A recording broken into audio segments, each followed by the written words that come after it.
हो यसमा चाहिँ introduction to Nepalese association of agriculture forestry and environment in Australia भनेर यो एउटा फोरम रहेछ। यो एउटा फोरम को बारेमा चाहिँ प्रस्तुत गर्दै हुनुहुन्छ डाक्टर सीताराम घिमिरेले। यसको फाउन्डिङ प्रेसिडेन्ट हामीसँगै हुनुहुन्छ डाक्टर जगदीश तिमसिना, यसको फाउन्डिङ प्रेसिडेन्ट हुनुहुन्थ्यो। अब अहिले चाहिँ सीताराम घिमिरेज्यूबाट हामीले यो एसोसिएसनको बारेमा। म्याडम विमला म्याडम, हाम्रो 1 बजेको सेसन 1:30मा भयो। मेरो प्यानलिस्टहरूको अरू पनि मिटिङ छ, कसरी भयो होला अलिकति म्यानेज गरिदिनु पर्यो। विशेष त हाम्रो पवन कल्याणज्यूको अर्को मिटिङ छ कि, त्यो भएर यसलाई पछाडि सार्नु मिल्ला, के गर्ने होला? मसँग भएको सेड्युलमा चाहिँ सीताराम घिमिरेको छ अहिले। म जगदीश सरलाई सोध्ने के गरौँ सर? नेपाली 1 बजे हाम्रो समय हो। हैन ठिक छ, पहिला त्यो गर त्यसपछि राख्दा हुन्छ। सीताराम सरलाई ठिक छ? सीताराम सर हुनुहुन्छ? ओके, उहाँको भिडियो प्रेजेन्टेसन नै हो जस्तो छ मैले देख्दाखेरि। त्यो भएर त्यसो भए ठिकै छ नि त, हामी प्यानलमा। ठिक छ, प्यानल पछि गरौँला। ओके, प्यानलको लागि चाहिँ म प्यानल डिस्कसन छ हाम्रो। यसमा चाहिँ leveraging export import on industry and business of high value agricultural products for economic prosperity and food security भन्ने यो पहिला गरेर त्यसपछि सीताराम दाइको गर्दा पनि हुन्छ भनेपछि हामी त्यतातिर जान्छौँ। यो प्यानल डिस्कसनको चाहिँ फेसिलिटेट गरिदिनु हुनको लागि म डाक्टर पूर्ण कण्डेललाई अनुरोध गर्छु र प्यानलिस्टहरू हुनुहुन्छ डाक्टर दिनेश गौतम, शान्ता बास्कोटा कोइराला, सम्झना दाहाल र पवन गोल्यान। पूर्ण कण्डेलज्यू, म हजुरलाई ह्यान्डओभर गर्छु। टाइमलाई ध्यान गरिदिनु होला, टाइम चाहिँ 25 मिनटमा सिध्याइदिनु होला प्लिज। हजुरको माइक म्युटमा छ सर। म्युटमा। यहाँहरू सबैलाई नमस्कार। म डाक्टर पूर्ण कण्डेल टोरन्टो क्यानाडाबाट बोल्दैछु र अहिले यहाँको बिहानको 3:30 बजेको छ र हामीलाई माया गरेर संसारभरि सुनिदिनु हुने श्रोताहरूलाई धेरै धेरै धन्यवाद। र मेरो प्यानलिस्टहरूलाई कृपया प्यानलिस्टमा चढाइदिनुमा आइटीको साथीहरूलाई अनुरोध गर्दछु।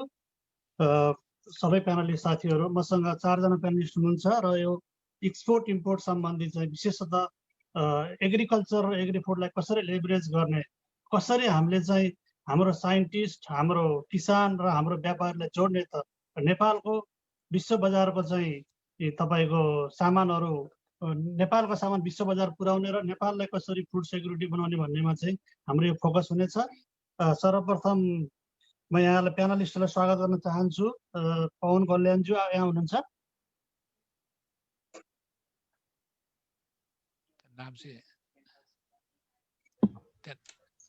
नाम एडिट गर्दा हुन्छ होला, त्यहाँ नाम एडिट गर्न मिल्छ होला उहाँको, पवन गोल्यानजीकोमा तपाईँको नाम देखिएछ त्यहाँ, ती रिनेम गर्न सकिन्छ, त्यसलाई रिनेम गर्न मिल्छ त्यहाँ त्यो। त्यस्तै हामीसँग उहाँहरूलाई अनम्युट गरिदिनु। डाक्टर दिनेश गौतम हुनुहुन्छ, उहाँ चाहिँ निम्बोस नेपालबाट हुनुहुन्छ। त्यस्तै सम्झना दाहाल हुनुहुन्छ, उहाँ food scientist, Wilbur company, USA क्यालिफोर्नियाबाट हुनुहुन्छ। त्यस्तै हामीसँग शान्ता बास्कोटा कोइराला हुनुहुन्छ, उहाँ चाहिँ कञ्चनजङ्घा अर्गानिक्सबाट हुनुहुन्छ।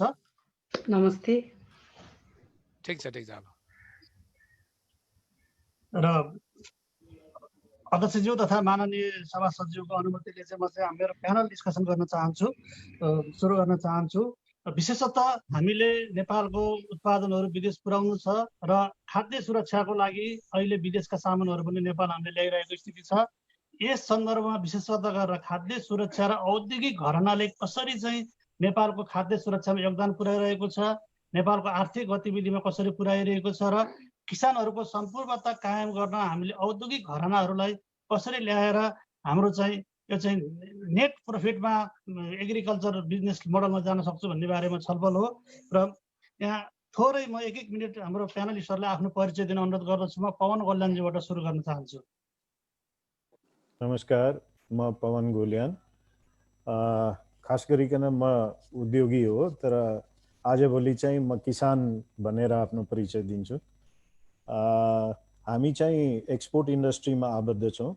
हाम्रो नेपालकै सबभन्दा बढी कामदार भएको उद्योग रिलायन्स स्पिनिङ, जहाँ 4300 नेपाली कामदार छन् र 25 वर्षदेखि त्यहाँ कुनै स्ट्राइक भएको छैन। यो लकडाउनको बेलामा पनि हामीले अहिले 110% श्रावण र भाद्रमा उत्पादन चाहिँ गएको वर्षभन्दा 10% बढी उत्पादन निकालेको छौँ र रेकर्ड एक्सपोर्ट पनि गरेका छौँ। त्यस्तै हाम्रो अरू 2टा उद्योग छन्, अब धेरै टाइम नलिउँ। र अहिले म चाहिँ कृषिमा म चाहिँ अब डे टु डे बिजनेसबाट रिटायर भएपछि कृषिकै लागि कसरी देशले फड्को मार्नुपर्छ भन्ने कुरामा नै म चाहिँ आफ्नो टाइम बढी व्यतीत गर्छु। यसको सँगसँगै म चाहिँ यो एनएमबी ब्याङ्कको अध्यक्ष र ब्याङ्क तथा वित्तीय परिसङ्घको अध्यक्ष र federation of Nepal exporters association, यो सबै साना एक्सपोर्टर्सहरूलाई समेटेर बनाएको एसोसिएसनको पनि अध्यक्ष छु। धन्यवाद। हस्, धन्यवाद पवन कल्याणज्यू। उहाँ वान अफ द नेपालको औद्योगिक घराना हुनुहुन्छ र आज हामी चाहिँ उहाँलाई कृषिमा जोड्न चाहेको। उहाँको विविध व्यवसायहरू पनि छ। यसमै मैले थप्न चाहे डाक्टर दिनेश गौतम, उहाँ निम्बस नेपालको एक्जिक्युटिभ डाइरेक्टर हुनुहुन्छ। यहाँले छोटो परिचय दिनुहोस् न। नमस्ते, म डाक्टर दिनेश गौतम। म चाहिँ निम्बस ग्रुपको एक्जिक्युटिभ डाइरेक्टरको रूपमा छु। यहाँ हामी अलिकति थोरै निम्बसको बारेमा भन्दाखेरि हाम्रो अपरेसन चाहिँ जेनरली एग्रिकल्चर प्रोसेसिङ सम्बन्धी छ। एनिमल फिडहरू हामी उत्पादन गर्छौँ, बिक्री वितरण गर्छौँ र कृषिमा हामी डाइरेक्ट रूपमा फार्मिङमा नलागे पनि कृषिजन्य वस्तुहरूको इनपुट सप्लाईको काम गर्छौँ हामी।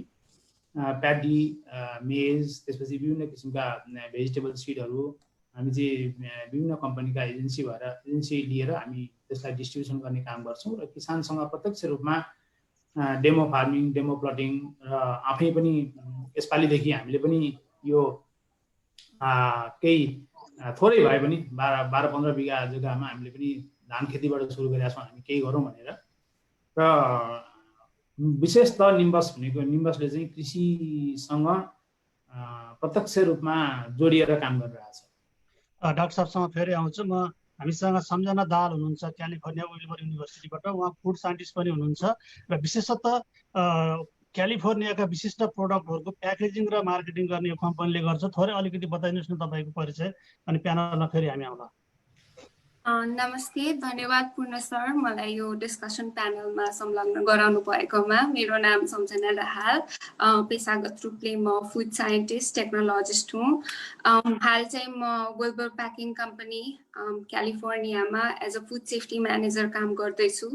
विल्बर प्याकिङ कम्पनी चाहिँ विगत 125 वर्षदेखि क्यालिफोर्नियामा लोकली अर्ग्यानिक तथा कन्भेन्सनल फार्मिङ गरेर वालनट, प्रुन्स र आलमन्ड्सको चाहिँ प्रोसेसिङ, म्यानुफ्याक्चरिङ र प्याकेजिङ गरेर डोमेस्टिक तथा एक्सपोर्ट, डोमेस्टिक पनि र पुरा संसारभर पनि रिटेल र बल्क प्याकेजिङहरू चाहिँ एक्सपोर्ट गर्दै आइरहेको छ र म चाहिँ त्यसको फुड सेफ्टी एन्ड क्वालिटी डिपार्टमेन्टलाई चाहिँ ह्यान्डल गर्छु। धन्यवाद। थ्याङ्क यू सम्झनाजी। म सँगै जोड्न चाहे, उहाँ अमेरिकाबाट चाहिँ काम गर्नुहुन्छ भने नेपालबाट यस्तै पायोनियरिङ रूपमा चिया व्यवसाय लगायत सहकारी आन्दोलनमा ठुलो काम गर्नुभएको शान्ता कोइराला बाँसकोटा हुनुहुन्छ हामीसँग प्यानलमा। उहाँलाई स्वागत गर्दै थोरै परिचय दिनुहुन अनुरोध गर्दछु। नमस्ते सबैजनालाई, म शान्ता बाँसकोटा कोइराला। म नेपालको first organic certified tea garden Kanchenjunga tea estate and research सेन्टरको म्यानेजिङ डाइरेक्टर हो। म अर्ग्यानिक एसोसिएसन नेपालको महासचिव, नेपाल घर तथा साना उद्योग महासङ्घको केन्द्रीय महिला समितिको महासचिव पनि छु। हामी चाहिँ अर्ग्यानिक उत्पादनहरूलाई चाहिँ 10-12 वटा देशमा एक्सपोर्ट गर्दै स्मल फार्मरहरूलाई चाहिँ अर्ग्यानिक सर्टिफिकेसनमा सहयोग गर्दै अहिले चाहिँ हामी अर्ग्यानिक प्रोडक्टलाई प्रमोसनको काम चाहिँ नेसनली इन्टरनेसनली गरिरहेको छु। धन्यवाद। यहाँहरू सबैलाई धन्यवाद प्यानलिस्टहरूलाई। हामीसँग निकै महत्त्वपूर्ण समय हाम्रो यो अर्गनाइजिङ कमिटीले दिएको छ र यो हाम्रो नेटवर्किङ इभेन्ट हो र सम्पूर्ण साइन्टिस्टहरू, एनआरएनका साथीहरू र संसारभरि हामीलाई सुनिरहनुभएका कृषकहरूलाई चाहिँ यो कार्यक्रमपछि व्यापारमा कसरी जोड्ने भन्ने चाहिँ हाम्रो चाहिँ मुख्य उद्देश्य हो। र म आफै पनि क्यानाडामा बसेर क्यानाडाको लोकल बिजनेस तथा क्यानाडा र नेपाल बिचमा पनि कृषि तथा खाद्य वस्तुहरूको आयात निर्यातको काम गरिरहेको हुनाले यहाँहरूलाई चाहिँ हामी फेरि पनि जोडिन अनुरोध गर्दछु। र हामीसँग के समस्या छ भने हामीले स्ट्रगल गरिरहेका छौँ एक्सपोर्ट मार्केटमा। हामीसँग एक्सपोर्ट गर्न जहिले पनि 4वटा चिज चाहिन्छ। हामीसँग फर्स्टमा प्रोडक्ट चाहियो, त्यसपछि त्यसको क्वालिटी चाहियो, त्यसको लजिस्टिक चाहियो र इन्टरनेसनल मार्केट चाहियो। 4वटा मार्केटमा हामी चाहिँ कहाँ मार्केटिङ चेनमा चाहिँ चुकिरहेका छौँ र हामीले किन गर्न सकिरहेका छौँ भन्ने अलिकति छलफल गर्छौँ। त्यस्तै हामीसँग थुप्रै खाद्य वस्तुहरू आयात गर्छौँ। मैले चाहिँ पवन कल्याणजीलाई सोध्न चाहे, तपाईँ एउटा नेपालको औद्योगिक घरानाको वान अफ द लिडिङ चाहिँ बिजनेस हाउस हो। तपाईँहरू चाहिँ यो कृषि व्यवसायमा स्पेसिफिक रूपमा आउनुपर्छ र नेपाली किसानहरू सँगसँगै हातेमालो गर्नुपर्छ भन्ने चाहिँ तपाईँले कसरी लागेर अहिले कसरी काम गर्नुभएको छ? धन्यवाद डाक्टर कण्डेल। खास म चाहिँ 2 वर्ष अगाडि रिटायर भएपछि अब देशमा चाहिँ आफ्नो लागि धेरै गरियो, अब देशको लागि के गर्नु पर्यो भनेर हेर्दाखेरि 2/3 पपुलेसन चाहिँ किसानको भएको हुनाले जबसम्म देश चाहिँ फड्को मार्नको लागि 2/3 पपुलेसनलाई माथि उठाइँदैन तबसम्म चाहिँ देश फड्को मार्न सक्दैन भन्ने कुरा बुझियो र म आफै लागेर म चाहिँ गाउँ गाउँमा गएर यो अर्ग्यानिक खेती पनि सिकाउनु पर्यो, किनभने किसानहरूमा म्याक्सिमम क्यान्सरको रोग पनि देखिया छ र विषादी खाएर चाहिँ हाम्रो आम जनता पनि धेरै रोग पीडित भएका छन्। त्यसले गर्दाखेरि 25 वटा गाउँमा मैले एउटा आफ्नै यो CSRबाट चाहिँ 25 वटा गाउँमा अर्ग्यानिक खेती गर्न सिकाइयो। यो जैविक मल र जैविक विषादीहरू बनाउन र त्यसपछि चाहिँ उत्पादन यो तरकारीहरूको उत्पादन गरेर हामी किन्छौँ भनेर चाहिँ एउटा फिक्स प्राइस मोडलमा कस्टभन्दा 20% बढी बजारमा बढीमा बेच्न सक्नुहुन्छ भने you are free to sell, तर त्योभन्दा लोअर भयो भने हामी किन्छौँ भन्ने हिसाबमा गरियो। त्यो एकदमै सक्सेस भयो त्यो मोडल चाहिँ। तर त्यहाँ पछि गएर केही जब ठुलो हुँदै गयो त्यसपछि अलि केही समस्याहरू आए र यसपछि के बुझियो भने जबसम्म माल बेच्न सकिँदैन, बजारीकरण गर्न सकिँदैन, त्यसको चाहिँ फलीभूत हुन सक्दैन। यो नेपाल अधिराज्यव्यापी यदि गर्नु छ भने त्यो सम्भव छैन। त्यसैको लागि हामीले चाहिँ माटो ब्रान्ड भनेर त्यसको जन्म भयो करिब 1.5 वर्ष अगाडि र त्यसमा चाहिँ अहिले हामीले नेपाल अधिराज्यका प्राय अर्ग्यानिक उत्पादन गर्नेहरू ग्रुपहरू यो सहकारीहरू इन्डिभिजुअल फार्मरहरूसँग हामी जोडेर उनीहरूसँग माल किनेर हामी चाहिँ नेपालमा र विदेशमा चाहिँ अलिअलि अहिले विदेशमा अलिअलि नेपालमा चाहिँ बजारीकरणको काम गरिराखेका छौँ। यो सँगसँगै एग्रो प्रोसेसिङ इन्डस्ट्रीमा कसरी जानु पर्यो र एग्रो प्रोसेसिङ इन्डस्ट्रीमा महिलाहरूलाई अगाडि ल्याएर उनीहरूलाई चाहिँ आर्थिक यो वित्तीय पहुँच एकातिर वित्तीय साक्षरता र वित्तीय पहुँचमा चाहिँ जोड गरेर म आफै ब्याङ्किङ सेक्टरमा भएको हुनाले र एट द सेम टाइम उनीहरूको प्रोडक्ट चाहिँ बेच्नमा चाहिँ हेल्प गरेर यो अनि अहिले चाहिँ एक्सपोर्ट पनि भइराखेको छ। हामी करिब धन्यवाद। यसमा मैले जोड्न चाहे हाम्रो शान्ता बास्कोटा कोइरालाज्यूलाई। उहाँ चाहिँ विगत 25 वर्षदेखि र उहाँको फ्यामिली त अझै त्योभन्दा वर्षौँदेखि चाहिँ नेपालको अर्ग्यानिक प्रोडक्ट र नेपाली प्रोडक्ट विदेशी बजारमा पुर्याउन मेहनत गरिराख्नु भएको छ अहोरात्र। र तपाईँले विदेशी बजार पहुँचलाई कतिको सहज रूपमा पाउनु भएको छ एउटा क्वेसन छ भने, दोस्रो चाहिँ पवन गोल्यानजीले थप्नु भएको महिलाहरूलाई भन्नुभएको छ तपाईँको फ्याक्ट्रीमा त लगभग 80% भन्दा बढी महिलाहरू नै हुनुहुन्छ। कसरी दुईटा तपाईँले अगाडि बढाउनु भएको छ, विदेशी बजार पहुँच र महिला सहभागितासँगै कसरी जोड्नु भएको छ? शान्ता बास्कोटाजी प्लिज।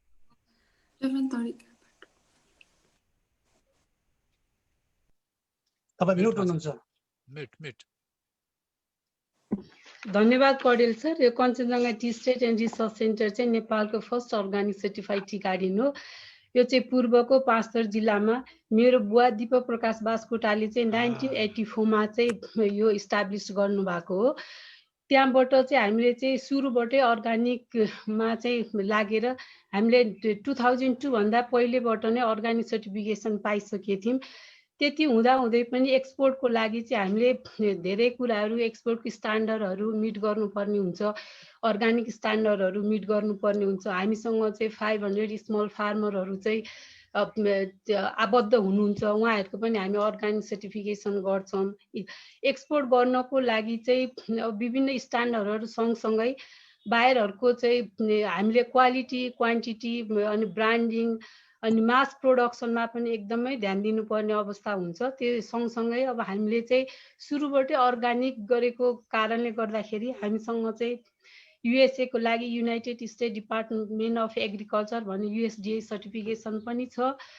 त्यस्तै गरेर जापानिज एग्रिकल्चर स्ट्यान्डर्ड भन्छ त्यो सर्टिफिकेट पनि छ। युरोपको लागि हामीले अर्ग्यानिक स्ट्यान्डर्ड सेडेसको लिएछौँ। त्यसले गर्दाखेरि संसारको कुनै पनि देशमा हाम्रो कञ्चनजङ्घाबाट उत्पादन भएको प्रोडक्टहरू चाहिँ पुर्याउनको लागि चाहिँ केही पनि अप्ठ्यारो पर्दैन। तर पहल चाहिँ गर्नुपर्छ। पक्कै पनि हाम्रो चाहिँ नेपालका वस्तुहरू एकदम हाई हिमालयको अनि एकदम क्वालिटी स्ट्यान्डर्डहरू चाहिँ एकदमै राम्रो हुने भएको कारणले डिमान्ड एकदम हाई छ। युरोपमा पनि, अमेरिका, क्यानाडा, जापानमा हाम्रो अर्ग्यानिक प्रोडक्ट, कफी, चिया, स्पाइसेस, हर्ब्सको त्यो सँगसँगै अब हामीले चाहिँ हाम्रो प्रोडक्सन हाउसमा चाहिँ 200 जना कामदारहरू हुनुहुन्छ भने त्यहाँ चाहिँ 80% चाहिँ महिलाहरूले काम गर्नुहुन्छ। सँगसँगै हाम्रो कञ्चनजङ्घा टी स्टेटको चाहिँ सिस्टर अर्गनाइजेसन काठमाडौँमा छ, मार्केटिङ अफिस। त्यहाँ पनि हामीले 25% भन्दा बढी चाहिँ महिलाहरू, त्यहाँ पनि 80% नै हुनुहुन्छ। तर मार्केटिङ अफिसमा चाहिँ 30 जना महिलाहरूलाई चाहिँ काम लगाइराखेको अवस्था छ।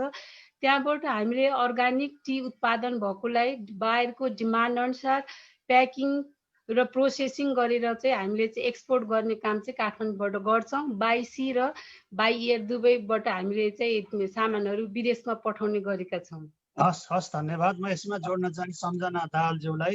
जुन नेपालको प्रोडक्टहरू चाहिँ अमेरिका अथवा अन्य कन्ट्रीमा ल्याउनको लागि तपाईँले जुन कम्पनीमा अहिले बसेर काम गरिराख्नु भएको छ त्यसको र नेपालको पनि तपाईँले पहिलाको अनुभव छ। के टेक्नोलोजीहरू चाहिँ नेपालमा हामीले पुर्याउन सक्यो भने नेपालको प्रोडक्टहरू सजिलै बाहिर आउन सक्छ बताइदिनुहुन्थ्यो कि सम्झना दाहालज्यू? धन्यवाद पूर्ण सर। म आफै पनि अब यो फुड म्यानुफ्याक्चरिङ र एक्सपोर्ट इन्डस्ट्रीमा डाइरेक्टली इन्भल्भ भएको नाताले अनि from a food technologist point of view मैले देखेको सबैभन्दा इम्पोर्टेन्ट कुरा, बेसिक प्रिन्सिपल भनेको चाहिँ हाम्रो फोकस चाहिँ फुड सेफ्टी एन्ड क्वालिटीमा हुनुपर्छ। यही food safety and quality maintain गरेको छौँ है भन्ने ग्यारेन्टी चाहिँ हामीले कस्टमरलाई दिन सक्यौँ भने चाहिँ हाम्रो प्रोडक्ट चाहिँ एक्सपोर्ट मार्केटमा जान सक्छ, कम्पिट गर्न सक्छ। यसका लागि अब food safety and quality maintain गरेका छौँ है भन्ने प्रुफ चाहिँ हामीले अब गुड एग्रिकल्चर प्र्याक्टिस फलो गरेर, गुड म्यानुफ्याक्चरिङ प्र्याक्टिस फलो गरेर देखाउन सक्छौँ। त्यसै गरी हामी भोलिन्टरी सर्टिफिकेसन्सहरू लिन सक्छौँ, जस्तै ह्याजअप सर्टिफिकेट भनिन्छ। यो सर्टिफिकेटले चाहिँ हामीले फुड ह्यान्डलिङ गर्दाखेरि चाहिँ हरेक स्टेपमा चाहिँ हाम्रो फुडलाई चाहिँ सेफ बनाएका छौँ है, ह्याजर्डहरू एलिमिनेट गरेका छौँ है भनेर चाहिँ हाम्रो कस्टमरलाई एउटा ग्यारेन्टी दिन सक्छौँ। त्यो बाहेक आइएसओ सर्टिफिकेट भनिन्छ। अब अघि शान्ता म्याडमले भने जस्तै जापान एग्रिकल्चरल स्ट्यान्डर्ड ज्यास सर्टिफिकेट, यो युरोपियन मार्केटहरूले बिआरसी सर्टिफिकेट भन्छन्। यस्ता सर्टिफिकेटहरूले चाहिँ हाम्रो क्वालिटी म्यानेजमेन्ट सिस्टम, हाम्रो फुड क्वालिटी र सिस्टम चाहिँ एकदमै कम्पिटिटिभ छ है, एकदमै हाम्रो चाहिँ फुड क्वालिटी राम्रो छ, फुड सेफ छ भन्ने कुरालाई चाहिँ कस्टमर एउटा ग्यारेन्टी, सेटिस्फ्याक्सन लिन चाहिँ हेल्प गर्छ र यो कुराले चाहिँ एक्सपोर्ट इन्डस्ट्रीमा चाहिँ एकदमै हेल्प गर्छ जस्तो मलाई लाग्छ। थ्याङ्क यू सम्झना दाहालजी। म डाक्टर दिनेश गौतममा जोड्न चाहे, तपाईँहरू चाहिँ जुन नेपालमा एग्री फुड अथवा एग्री फुड इन्भर्टको इनोभेटर पनि हो। नेपालमा सबभन्दा पहिला पेलेट दानादेखि लिएर चाहिँ अहिले प्याकेजिङमा र विभिन्न इनोभेसनहरू गर्नुभएको छ र तपाईँहरूले चाहिँ यो अहिले चाहिँ तपाईँको चाहिँ यो सब्जी मन्डी भनेर जुन तरकारीको मन्डी हुन्छ त्यस्तै अन्न मन्डी भनेर एउटा कन्सेप्ट ल्याउनु भएको छ खाद्य सुरक्षणको लागि। त्यो कहाँ पुग्दैछ र यसले नेपालको खाद्य सुरक्षामा कसरी टेवा पुग्छ भन्ने तपाईँको बिजनेस घरानाको चाहिँ लक्ष्य छ र यसमा नेपाल सरकार र अन्य निकायहरूले कसरी सहयोग गर्ने अपेक्षा गर्नुभएको छ डाक्टर दिनेश गौतमजी? धन्यवाद। यसमा सरस्वती हामीले अहिले जुन काम तपाईँले भनिहाल्नुभयो, हामीले कृषिमा यो बाहेक पनि अरू धेरै कामहरू गरेका छौँ। एक दुईवटा काम मैले थपेँ यसैमा। नेपालमा सबैभन्दा पहिलो भटमासको गेडाबाट तेल र पिना निकाल्ने कम्पनी इस्टाब्लिस गर्ने हामी नै हौँ। अहिले तीन चारवटा कम्पनी यस्ता भइसकेका छन् र unfortunately we don't grow any soybeans. It's very very sad. हामीले स्टडी पनि गऱ्यौँ, धेरै कुराहरू कहाँ कहाँ हुन सक्छ, के गर्न सकिन्छ, कसरी यो खेतीलाई बढाउन सकिन्छ भन्ने कुराहरूमा धेरै अध्ययन गऱ्यौँ। तर unfortunately the government policies are not conducive. एउटा सिड सर्टिफाई गर्ने, एउटा सिड अलिकति ल्याउनुको लागि पनि 2 वर्ष 3 वर्ष 4 वर्ष कुद्नुपर्ने अवस्था छ। त्यो भएको हुनाले हामीले we are still dependent on imports and all the way from US to Canada. That is भनौँ न, यो कुरा चाहिँ एकदम दुःख लाग्छ सुन्दाखेरि। यही कुरालाई हामीले हेरेर के देख्यौँ भने हामी विशेष त नेपालको खाद्य बालीमा सबैभन्दा ठुला कमोडिटी भनेको धान, मकै र गहुँ। यी तीनटा कमोडिटीले लगभग जिडिपीमा ठुलो हिस्सा अहिले ओगट्छ र धान, मकै र गहुँ major staple animal feed and human food दुइटैको लागि विभिन्न फर्ममा युज हुन्छ। त्यो सोचेर हामीले के गर्यौँ भने तपाईँले सोधेकै क्वेसनको स्पेसिफिक एन्सरको रूपमा हामीले चाहिँ एउटा ग्रेन वेयरहाउसिङ नेपाल वेयरहाउसिङ कम्पनी लिमिटेड भन्ने कम्पनी स्थापना गर्ने पहल गऱ्यौँ। यसमा this a public limited company and Pawan sir is also is a influencer of that project, so I think he also knows better. यसमा हामीलाई के छ भने हामीले के सोच्यौँ भने सबैभन्दा ठुलो समस्या कृषिमा किसानले भएको समस्या भनेको एक्सेस टु मार्केट हो। अहिले पनि आजको दिनमा पनि यी कमोडिटीहरूको मार्केट किसानको लागि टाढा छ र फेयर मार्केटको कमी छ नेपालमा। हामी इक्जाम्पल लिउँ, धान ठ्याक्कै भित्राउने बेला भएको छ। धान भित्राउने बेलामा किसानलाई जाने मन्डी छैन। किसानको मन्डी भनेको नजिकमा बसेको जसले उसलाई वर्षभरिमा पैसा दिएर जो खर्च टारेको छ त्यसले 7-8 रुपियाँ 6 रुपियाँ 7 रुपियाँ किलो कममा उसलाई बेचेर किसान निस्किनुको विकल्प छैन, किनकि हामीसँग अर्गनाइज मार्केट स्पेसहरू छैन। त्यो भएको हुनाले किसानले यो समस्याबाट कति दिनसम्म समस्या भोग्ने। त्यो हिसाबले हामीले के सोच्यौँ भने किसानलाई चाहिएको भनेको के हो? किसानलाई चाहिएको भनेको मार्केट चाहिएको हो। किसानलाई चाहिएको भनेको फेयर मार्केट प्राइसिङ सिस्टम चाहिएको हो। किसानलाई चाहिएको भनेको एक्सेस टु फाइनेन्स चाहिएको हो र किसानलाई चाहिएको भनेको बेलामा सामान बिक्नु पर्ने ग्यारेन्टी चाहिएको। दिस 4 थिङ्सलाई हामीले एउटै ठाउँमा क्लब गर्ने प्रयास गरेर हामीले चाहिँ यसलाई वेयरहाउसिङ कम्पनीको रूपमा विकसित गरेर हामीले के राख्यौँ भने यसमा 5वटा कम्पनीलाई चाहिँ एकै ठाउँमा क्लब गर्ने प्रयास गर्यौँ। एउटा हो मन्डी, जहाँ चाहिँ अक्सन हुन्छ, ग्रेनको अक्सन हुन्छ। त्यसपछि वेयरहाउसिङ, जहाँ चाहिँ उसको ग्रेनलाई भण्डारण गर्न सकिन्छ, हामीले व्यवस्थित रूपमा भण्डारण गर्न सकिन्छ साइन्टिफिक रूपमा र त्यसको इन्सुरेन्सको प्रोभिजन सहित गर्न सकिन्छ। चौथो भनेको एक्सेस टु फाइनेन्स, त्यहाँ चाहिँ ब्याङ्कहरूले चाहिँ एज अ माइक्रो फाइनेन्सको रूपमा चाहिँ किसानहरूलाई त्यही सामानलाई चाहिँ ग्यारेन्टी राखेर वेयरहाउस रिसिटमा फाइनेन्सिङ गर्न सक्छ। र चौथो भनेको हामीले चाहिँ ढुवानीको व्यवस्था पनि त्यहाँ गरेर हामीले यो सबै कुराहरूलाई एकै ठाउँमा तालमेल मिलाएर चाहिँ नेपालको 3 ठाउँमा, अहिले हाम्रो औरावनी भन्ने ठाउँमा सुनसरीमा द प्रोजेक्ट इज रनिङ। हाम्रो within 4 months the first site will be ready र त्यसपछि हाम्रो चन्द्रौटा र पर्सा जितपुरमा चाहिँ काम सुरु हुँदैछ। धन्यवाद डाक्टर साहब। मैले यहाँ रोकेँ, हाम्रो प्यानलमा चाहिँ ब्याङ्क अथवा अर्गानिक तर फुड सेफ्टी र बिजनेस च्यानल पनि छ। बिमला म्याम, हामीसँग कति मिनट टाइम छ होला? अब just 8 minutes, 8 maximum 8 minutes। Okay, thank you very much. That will be enough for us. र एक राउन्ड हामी चाहिँ जान्छौँ र चाहिँ म पवन कल्याणजीतर्फ फर्किन चाहेँ। विशेष गरेर चाहिँ यो कोभिड पछि थुप्रै नेपाली माइग्रेन्टहरू नेपालमा रिटर्न हुनुहुन्छ। रिटर्निङ माइग्रेन्टहरूलाई यहाँको औद्योगिक घरानाले कृषिमा र अन्य क्षेत्रमा चाहिँ कसरी हाम्रो रिटर्नीहरूलाई चाहिँ मोबिलाइज गर्ने यहाँहरूले औद्योगिक घरानाहरूले उद्योग वाणिज्य सङ्घले अथवा परिश्रमहरूले कस्तो खालको प्रोग्राम गरेको छ? म पवन कल्याणज्यू जान चाहेँ। पवन कल्याणज्यू। हजुर, धन्यवाद। यसमा सबभन्दा पहिले के छ भने अहिले ट्रेनिङकै प्रोग्राम अहिले उद्योग मन्त्रालयले पनि एउटा गर्दैछ। 1 अरबको बजेट बनाएर त्यसमा चाहिँ जुन ठाउँमा विदेशी लेबरहरू थिए, खास गरिकन इँटा उद्योगमा चाहिँ बोर्डर एरियामा भएका प्राय जति पनि प्रोडक्सन इन्डस्ट्रीहरूमा, यो कन्स्ट्रक्सन इन्डस्ट्रीमा यसमा चाहिँ ठुलो नम्बरमा चाहिँ कमसेकम 20 लाख जति बाहिरी लेबरहरू नेपालमा काम गरिरहेका छन्। तिनीहरूलाई चाहिँ बिस्तारै अहिले फर्केका पनि छैनन्। अहिले यसै पनि लेबर सर्टेज भइराखेको स्थिति छ, एकातिर काम पाएको छैन। त्यसको लागि ट्रेनिङको लागि श्रम मन्त्रालयले आफ्नो हिसाबले र उद्योग मन्त्रालयमा खास गरिकन त्यहाँ म पनि आफै इन्भल्भ भएको हुनाले उद्योगमा पनि ट्रेनिङ चलाउने र कृषिमा जानेलाई पनि कृषिमा जानको लागि ट्रेनिङ चलाउने र कृषि विज्ञहरूलाई चाहिँ किसानहरूलाई पनि ट्रेनिङ गरेर यदि आवश्यकता छ भने त्यो पनि चलाउने भन्ने एउटा कार्यक्रम छ।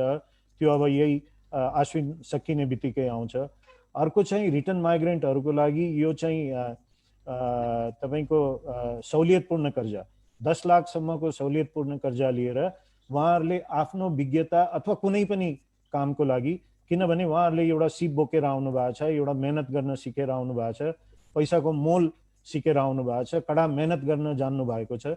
त उनीहरूको लागि चाहिँ 10 लाखसम्मको लोन बिना धितो 5% ब्याजमा चाहिँ दिनको लागि चाहिँ हामी ब्याङ्कहरूले चाहिँ राष्ट्र ब्याङ्कले हामीलाई हराएको छ, त हामी ब्याङ्कहरूले दिइराखेका छौँ। यसमा चाहिँ उहाँहरूले कुनै पनि काम गर्न चाहोस्, चाहे त्यो ट्रेडिङ होस्, चाहे त्यो कृषिको फार्म नै गर्ने होस् या एग्रो प्रोसेसिङ इन्डस्ट्री होस्। र खास गरिकन अहिले यो एउटा कुरा चलिराखेको छ, यो कोभिडले गर्दा रोक्या हो। कोभिड हुने बित्तिकै हामी चाहिँ यो एसएमई उद्योगहरूको लागि एग्रो प्रोसेसिङ इन्डस्ट्रीहरू कस्तो कस्तो लगाउन सकिन्छ त्यो कुराको लागि चाहिँ पहल गरेर हरेक 7वटा प्रदेशमा त्यस्तो औद्योगिक प्रदर्शनीहरू लगाउने, त्यसमा सबै मेसिनहरू पनि राख्ने र ब्याङ्कहरूले त्यहीँको त्यहीँ कर्जा पनि दिने र त्यसलाई चाहिँ मार्केटसँग जोड्ने भन्नाले अहिले जो इम्पोर्ट गरेर बेचिराखेका छन् उनीहरूले चाहिँ त्यो ट्रेडरहरूले चाहिँ नेपालको उत्पादनलाई नै बेचोस् भन्ने चाहिँ मेरो पर्सनल चाहना पनि हो र सरकारको चाहना पनि त्यही हो। त त्यसलाई त्यसरी जोड्न खोज्दैछौँ। धन्यवाद। धन्यवाद। आदरणीय साइन्टिस्ट, वैज्ञानिकहरू तथा प्राध्यापक लगायत संसारबाट हामीलाई सुन्नुभएको यो एनआरएन ग्लोबल नलेजको कृषि कार्यक्रममा यहाँलाई जुन सुन्नुभएको छ यहाँलाई फेरि धन्यवाद दिन चाहन्छु। र चाहिँ हामी चाहिँ अझै केही मिनट समय भएको हुनाले म अर्को राउन्डमा गएर म शान्ता बास्कोटासँग चाहिँ म सोध्न चाहेँ। यहाँ माननीय सभासद पनि हुनुहुन्छ, त्यस्तै नेपाल सरकारको प्रतिनिधित्व पनि हुनुहुन्छ, डिजी साहबहरू हुनुहुन्छ। तपाईँको नेपाल सरकारले नेपालदेखि बाहिर कस्ता कार्यक्रमहरू गर्यो भने तपाईँको आफ्नो व्यापार विस्तार र नेपाली किसानहरूले फाइदा पाउँथ्यो होला? तपाईँको के रिक्वेस्ट छ नेपाल सरकार र संसदलाई? नेपाल बाहिर कस्ता कार्यक्रम गर्दाखेरि तपाईँको हाम्रो नेपाली प्रोडक्टले विश्व बजारमा चाहिँ राम्रोसँग ब्रान्डिङ भएर महत्त्व पाउँछ? शान्ता बास्कोटा कोइरालाजी प्लिज। धन्यवाद। एकदम राम्रो क्वेसन। हाम्रो नेपाल सरकारले चाहिँ हाम्रो उद्यमी व्यवसायीहरूको लागि चाहिँ गर्नुपर्ने कामहरू त थुप्रै छ, तर एक्सपोर्टको लागि चाहिँ हामीलाई सहजीकरण गरिदिँदाखेरि झन् हाम्रो नेपालमा उत्पादन भएका वस्तुहरू चाहिँ विदेश पुर्याउनको लागि चाहिँ एउटा चाहिँ क्वालिटी स्ट्यान्डर्ड नभएको कारणले गर्दाखेरि हरेक उद्यमीले चाहिँ बाहिर लगेर ल्याब टेस्ट गराउन सक्दैन। त्यसले गर्दाखेरि ल्याबोरेटरीको व्यवस्था G2G हुनु पर्यो। हरेक देशको रुल्स रेगुलेसन फरक हुने, माइनर र मेजर डिटेलहरू पनि हामी इन्टरप्रेनरहरूले थाहा पाउनुपर्छ देश वाइज। त्यसले गर्दा त्यसको लागि स्ट्यान्डर्ड एकदमै महत्त्वपूर्ण हुन्छ। सँगसँगै सेक्टर वाइज अब फुडमा चाहिँ अर्गानिक सर्टिफिकेसनको कुरो आउँछ भने ह्यान्डिक्राफ्टको कुरोमा अर्को सर्टिफिकेट हुनसक्छ। त्यस्ता देश अनुसारका स्ट्यान्डर्डाइज सर्टिफिकेसनहरू चाहिँ गभर्मेन्ट टु गभर्मेन्ट चाहिँ गरिदिनु पर्ने एकदमै जरुरी हुन्छ। त्यो भइसकेपछि चाहिँ आफ्नो देशमा गर्नुपर्ने कुराहरू चाहिँ मास प्रोडक्सनको लागि चाहिँ इन्टरप्रेनरहरूलाई फन्डिङको आवश्यकता हुन्छ। कोल्याटर बेगर चाहिँ महिला इन्टरप्रेनरहरूले चाहिँ पाउने व्यवस्था भयो भने महिलाहरूको चाहिँ आफ्नो जग्गा जमिन पनि आफ्नो स्वामित्वमा नभएको कारणले गर्दाखेरि स्मल इन्टरप्रेनरहरूको लागि छुट्टै योजना ल्याउने र ठुलो ठुलो जस्तै उद्योग वाणिज्य सङ्घहरू जसरी गभर्मेन्टले चाहिँ बजेट छुट्याएको हुन्छ त्यसरी एउटै बास्केटमा नहालिकन चाहिँ फरक फरक एसएमइजको लागि र ठुल्ठुलो उद्योग व्यवसायको लागि फरक नीति लिएर आउनु पर्यो। सँगसँगै अब ठुला करदाता र साना करदाता भने जस्तै हाम्रो प्रोग्रामहरू पनि एसएमइजको छुट्टै ल्याउने, क्वालिटीमा फोकस गर्ने, मास प्रोडक्सन गर्ने।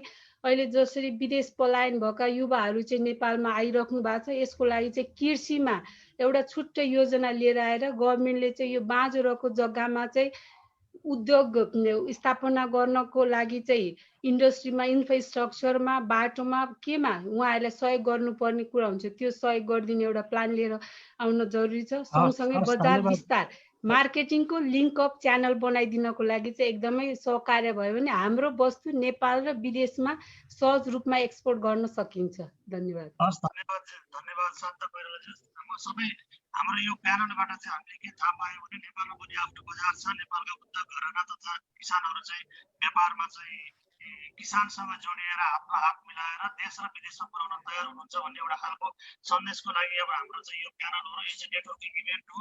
यो चाहिँ हाम्रो यो प्यानल सकिए पनि यसपछि हाम्रो कार्यक्रम र हाम्रो चाहिँ प्रोग्रामहरू सरकारसँग मिलेर, उद्योगीसँग मिलेर, व्यापारीसँग मिलेर चाहिँ यहाँ हामी अगाडि बढ्नेछौँ। र हामीलाई छोटो र मिठो समय उपलब्ध गराइदिनु भएकोमा डाक्टर साहब म एक मिनट उहाँले भनेको कुरा म जवाब दिन चाहन्छु। एउटा सानो कुरा, एकदम एक लाइन मात्रै। यो महिलाहरूको लागि पनि सरकारले चाहिँ 15 लाखसम्मको बिना धितो कर्जा 5% ब्याजमा चाहिँ दिने चाहिँ गरेको छ र हामीले चाहिँ एनएमबी ब्याङ्कले मात्रै गएको आर्थिक वर्षमा 700 महिलाहरूलाई कर्जा दिएको छौँ र यो वर्ष चाहिँ 2000 महिलालाई कर्जा दिने चाहिँ हाम्रो चाहिँ छ र अरू ब्याङ्कहरूले पनि यो दिइराखेको स्थिति छ। त्यसैले चाहिँ यो महिलाहरूले कर्जाले गर्दाखेरि अब काम गर्न नपाउने भन्ने चाहिँ यो मैले शान्ताजीलाई क्लियर गर्न चाहे। हुन त यो कुरा हाम्रो भएको पनि थियो जस्तो लाग्छ है शान्ताजी। धन्यवाद। म एकचोटि भने मैले यसमा के भन्यो भने हो त्यो मलाई थाहा छ। हामी त यो 75 जिल्लामा महिला उद्यमीहरूलाई यसको लागि त पहल गर्दैछौँ, प्रदेशमा प्रोग्रामहरू पनि गरिरहेछौँ विकली। तर 15 लाखले चाहिँ हाम्रो उद्योग व्यवसाय एक्सपोर्टमा लानको लागि चाहिँ इट्स इम्पोसिबल, यो गर्न सकिन्न। त्यो भने त इनिसिएसन मात्र बुझ्छौँ हामीले। त्यसले गर्दाखेरि महिला भनेर अलिकति सीमित घेरामा राखेर प्रोग्रामहरू ल्याउनु भएन भन्ने यो थाहा पाउँदै सरकारलाई हाम्रो चाहिँ माग हो। हस्, धन्यवाद जगदीश सर। मैले र शान्ता म्याडम, मैले तपाईँहरूलाई फिर्ता दिएर हाम्रो यो टक कन्टिन्यू रहन्छ र हामी चाहिँ उद्योग वाणिज्य महासङ्घ, उद्योगी, व्यापारी, किसान सबै मिलेर नेपालको क्वालिटी गुणस्तरीय उत्पादन नेपालमा खानेर विदेश पनि पुर्याउन हामीले पहल गर्छौँ।